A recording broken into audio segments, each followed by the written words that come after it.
महाराष्ट्राची अस्मिता जपणाऱ्या मायबोली मराठी भाषेचा आज गौरव दिन। राज्यभरात विविध कार्यक्रमांचं आयोजन।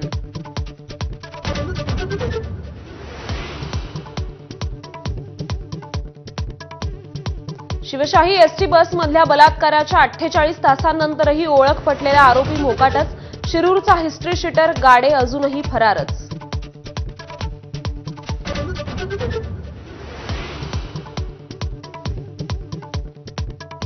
पुण्यात स्वारगेट बस स्थानकात शिवशाही बसमध्ये तरुणीवर बलात्कार। नराधम दत्तात्रय गाडे फरार। बसचा कंडक्टर असल्याचं खोटं सांगून आरोपीकडून अत्याचार।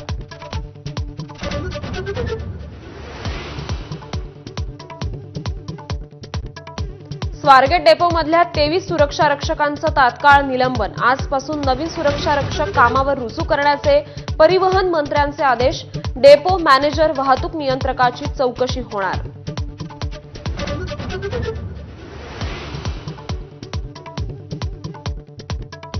पुण्यातील स्वारगेट बसस्टँडच्या परिसरात पार्क केलेल्या जुन्या बसेसमध्ये सापडले साडी, शर्ट आणि कॉन्डोम्स।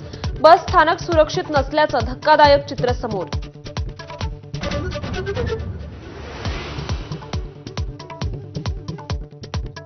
संतोष देशमुख हत्या प्रकरणात उज्ज्वल निकमांची नियुक्ती। बाळासाहेब कोल्हे सहाय्यक विशेष सरकारी वकील। मस्साजोगकरांचं अन्नत्याग आंदोलन मागे।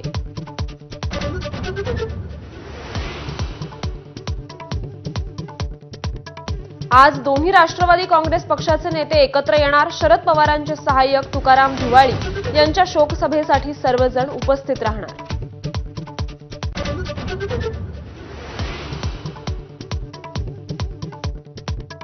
नाशिकमध्ये गेल्या कुंभमेळ्यापेक्षा 5 पट अधिक भाविक येतील हे गृहीत धरून नियोजन करा। मुख्यमंत्र्यांचे आदेश।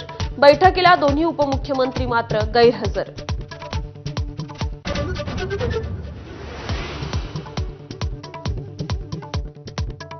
वाढत्या उष्णतेमुळे मुंबईकर हैराण। सांताक्रूजमध्ये पारा 38 अंशांवर तर कुलाब्याचं तापमान 35च्या वर।